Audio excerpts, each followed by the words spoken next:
Sebanyak 44 peserta calon anggota Komisi Penyiaran Indonesia Daerah atau KPID Provinsi Kalimantan Tengah yang dinyatakan lulus seleksi akan mengikuti seleksi selanjutnya, yaitu seleksi psikotes di Aula Kantor Badan Kepegawaian Daerah, Jalan William AS, Kota Palangkaraya. Setelah dinyatakan lolos dari seleksi administrasi calon anggota Komisi Penyiaran Indonesia Daerah atau KPID Provinsi Kalimantan Tengah, ke-44 calon tersebut diwajibkan untuk mengikuti tes seleksi tahap kedua, yaitu psikotes, yang dilaksanakan di Aula Kantor BKD Kalteng. Ke-44 peserta ini merupakan hasil seleksi dari tahapan ujian tulis yang dilaksanakan oleh tim seleksi bersama Dinas Komunikasi dan Informatika Provinsi Kalimantan Tengah pada 18 Februari hingga 18 Maret 2021 lalu. Selaku PLT, Kepala Dinas Kominfo Kalteng, Agus E. Junaidi mengatakan, saat ini telah masuk pada tahapan tes yang kedua, yaitu psikotes. Nantinya akan dipilih sebanyak 21 peserta yang lolos ujian untuk mengikuti tahapan berikutnya, yaitu fit and proper test di depan anggota Komisi 1 DPRD Provinsi Kalimantan Tengah dengan masing-masing 2 orang dari setiap komisi. Bukan sistem mengundurkan diri, jadi 44 yang mengikuti tes tulis kemarin dengan mekanisme CAT dan juga SI.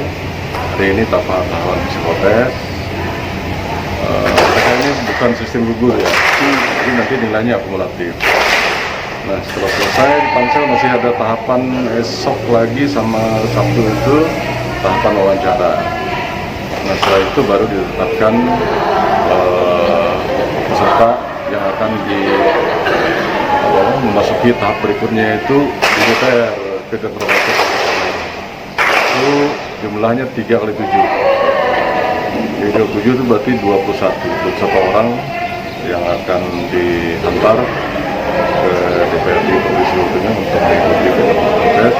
Nah, di sanalah nanti di godok terakhir ditentukan 7 orang yang akan menjadi calon anggota komisioner yang kemudian diusulkan kepada gubernur untuk di-SK-kan. Pak Kadis, dalam psikotes ini sendiri pihak Diskominfo bekerja sama dengan siapa nih Pak Kadis? Jadi sebetulnya bukan Diskominfo ya, Timsel. Oh, Timsel. Diskominfo itu hanya sekretariat.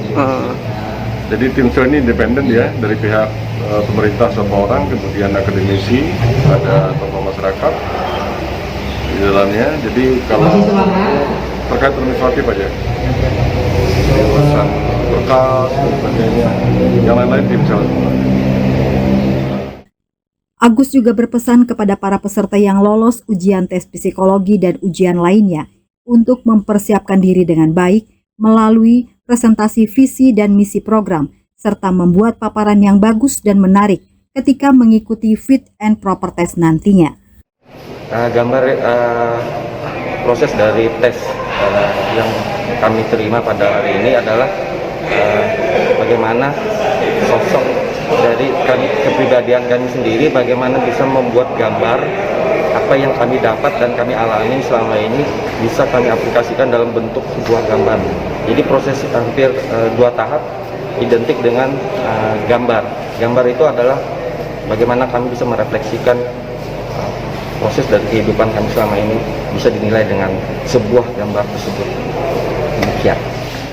Beni M. Tundan, salah seorang peserta, mengatakan, adapun tahapan pada psikotes ini meliputi tes tulis, tes komputer assessment, tes atau chat, dan LGD atau Leaders Group Discussion, di mana pelaksanaannya dibagi menjadi beberapa sesi dengan mempertimbangkan aspek keamanan seperti protokol kesehatan COVID-19. Dari Kota Palangkaraya, Muhammad Nur melaporkan.